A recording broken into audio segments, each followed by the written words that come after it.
It's Friday, August 1st, and this is the Echo Press Newsminute for the week of July 27th through August 2nd, 2025. I'm Lisa Johnson.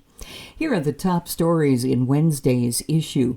Despite some iffy weather, the Art in the Park drew about 15,000 art fans to the two-day event.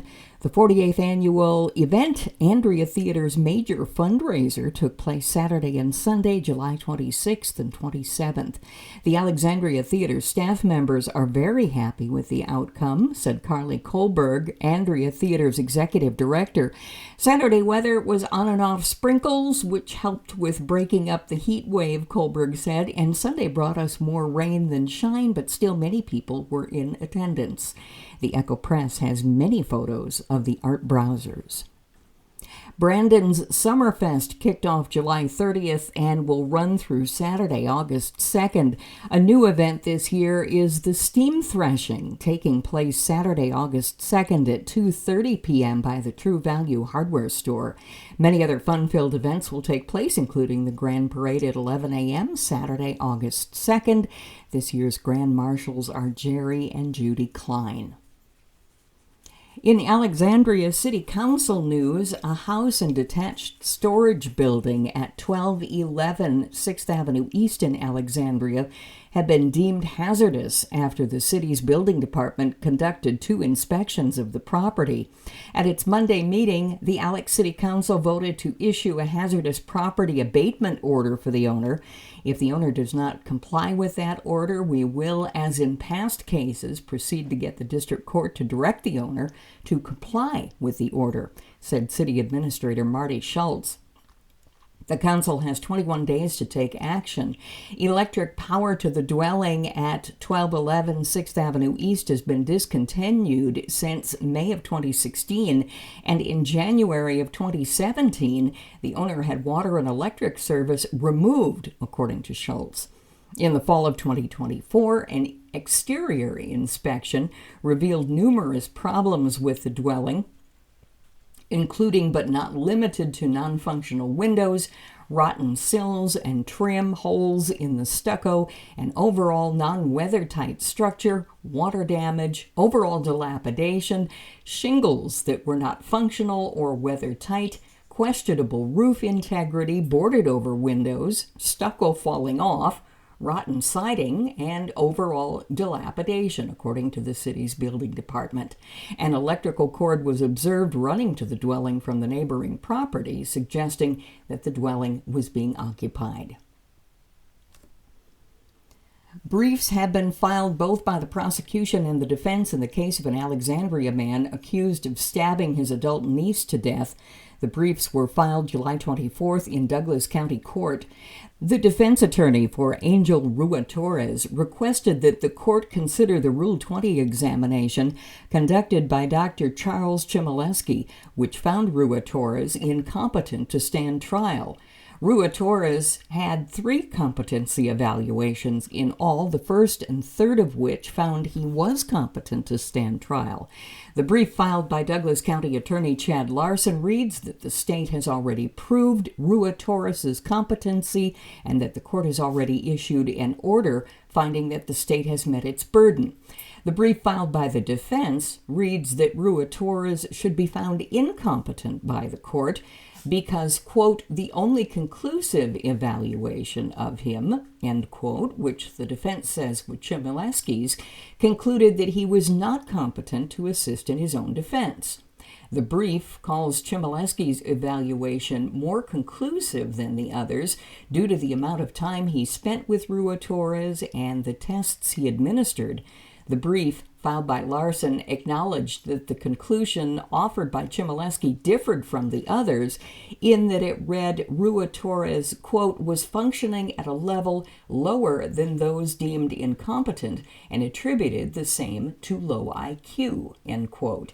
However, Dr. Bree Pileggi, who also examined Rua Torres and found him competent, countered this opinion by testifying that no IQ testing had been successfully completed by any of the evaluators, and therefore there was no basis from which to conclude the defendant's IQ, low or otherwise. That according to the prosecution's brief. In life, when the Douglas County Historical Society conceived of the Alexandria House Tour, their hope was that it would be attended by 100 people. They ended up with more than 400. According to our survey results, we had folks from Colorado, California, Florida, literally all over the country who participated in the tour, said Douglas County Historical Society Executive Director Brittany Johnson. It was really lovely to be able to bring together the whole community as well as the broader community. They all came together for this tour, which was really special. The tour was held Saturday, July 19th. Attendees could visit 10 historic locations throughout Alexandria and gain insight into not just the history of the buildings and their architecture, but of some of the families who once lived in them. In one of the houses, the Tanquist House, they were visited by a woman who was 102 who used to live in the house, Johnson said. We never imagined we would literally be connecting centenarians with the folks living in the houses today, but we did, and it felt amazing. Each of the locations had at least one docent who was provided with a packet of information that contained the history of Alexandria, the history of the Silk Stocking District, and a general overview of the history of the house and a family who lived there. In sports, the Alexandria American Legion Post-87 baseball team locked up a spot in the state tournament. After a 5-4 win over the Moorhead Blues on Thursday, the Alexandria Zimney Insurance Post-87 baseball team needed a win against the Bemidji Centaurs on Friday in East Grand Forks. Thanks to a 4-run bottom of the 5th inning, Post-87 punched its ticket to the state tournament and advanced to the Sub-State 12 Championships, defeating Bemidji 4-2. The top two finishers in the Sub-State 12 tournament advanced to the state tournament. East Grand Forks Post 157 defeated Alexandria Post 87 4-2 in the Sub-State 12 Championship game on Saturday. It's time to pick up your copy of the Echo Press today for great local news coverage. Members, remember to activate your online membership for the expanded daily e-edition. Become a member today, echopress.com/subscribe. The Echo Press, giving information life since 1891. Here are the top stories in Friday's issue. The Tip Top Dairy Bar in Osakis is celebrating a milestone, its 70th year. The ice cream shop at 22 West Nakoma Street has been a hot spot for at least 6 months of the year.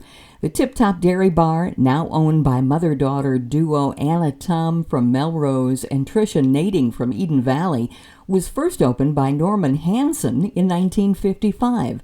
According to information obtained from the Douglas County Historical Society, as well as from the owners, the site at the Tip Top was part of the original town site. When Hansen purchased the street-side property, it was located on what was then known as Old U.S. Highway 62, the main route north out of the Twin Cities. Tom and Nading are the 11th owners of the restaurant, which has always remained a family-run business instead of being franchised. When Tom and Nading opened for the 2025 season in April, they sold cones for 70 cents to celebrate the milestone. And their mission for the Tip Top, according to a plaque on the wall inside the restaurant, is to provide their customers with good quality food at fair prices in a pleasant, family-friendly atmosphere. A proposed new splash pad in Alexandria's Fillmore Park will have to wait until next year to open. July 28th, the city's Public Works Department told the Alexandria City Council about an unexpected delay in the completion and grand opening of the new splash pad. During recent construction, defects were discovered in the coating or paint on one of the key splash pad water features. As a result, that specific piece of equipment needs to be removed and returned to the manufacturer for repainting. Until the defects are corrected, work on surrounding areas, including the concrete patio and the installation of the remaining equipment, has to be temporarily paused, according to city leaders. Based on updates from the contractor and the equipment manufacturer, and barring weather delays, the remaining work will now extend into late fall. The city of Alexandria, meanwhile, may have found a bargain for some playground equipment for that new splash pad park. City Council member Roger Thalman was in Bemidji for the Coalition for Greater Minnesota Summer Conference last week when he came across a good deal, 50% off playground equipment. The sale ends sometime in October. The council is considering 2 playgrounds at Fillmore Park, a playground that's geared for kids ages 5 through 12 and adults too, and a Tot-Town playground for younger kids. The council approved a motion to direct the Public Works Director and city staff to look into the sale and update the council on where it should go from there. Other council topics from the meeting: a crackdown on drivers who take up too many parking spaces in city lots, the council going into a closed meeting to talk about the Armory, an updated policy to the tax abatement policy, and an affordable workforce housing project. It's that time of year again when community residents and city officials come together for a night of fun. Community Night Out will be held Tuesday, August 5th from 5 to 7 p.m. at City Park, located at 118 City Park Road.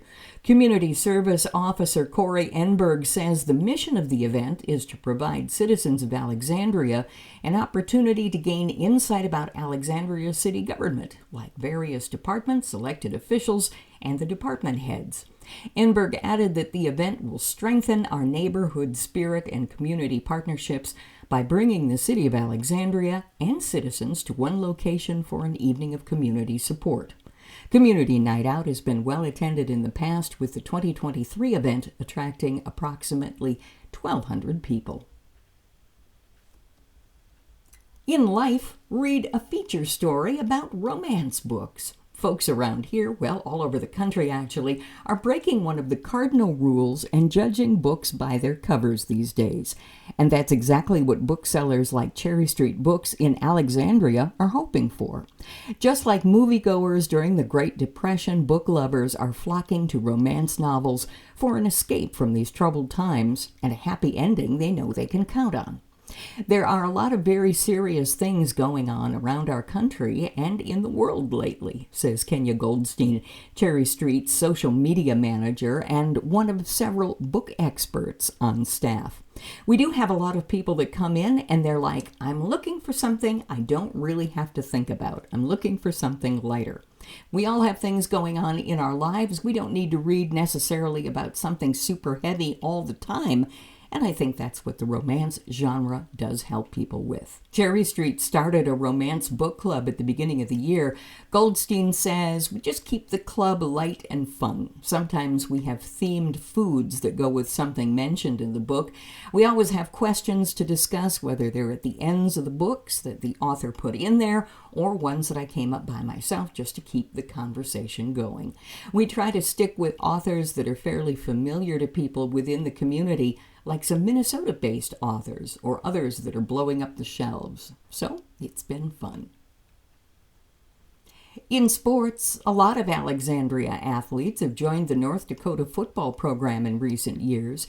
Recent UND graduate Jaden Nordby, an Ashby native, started 16 games at fullback and tight end for the Fighting Hawks in the last 2 seasons, while Alexandria native Tegan Pfeffer played in all 12 games last season as a sophomore on special teams. Osakas wide receiver Seth Stella committed to UND last summer, and Alexandria alum Kristen Hoskins transferred from Minnesota to North Dakota this spring. Now there's another Alexandria athlete heading to Grand Forks. Alexandria lineman Evan Zabel has committed to UND. Zabel, who will be a senior this fall, is a 6'4", 285-pound tackle who plays both offense and defense and will play on offense in college. Opinion page topics for this week include a guest editorial about the zipper merge, an In the Know column from the Alexandria College, a history column, a letter to the editor about abortion, an Echo Press editorial about protecting bees, and an Our Turn column about a reporter's favorite actor. I'm Lisa Johnson. This is the Echo Press News Minute for the week of July 31st through August 2nd. The Echo Press News Minute is produced by Al Edenloff and Lisa Johnson. The Echo Press, giving information life since 1891.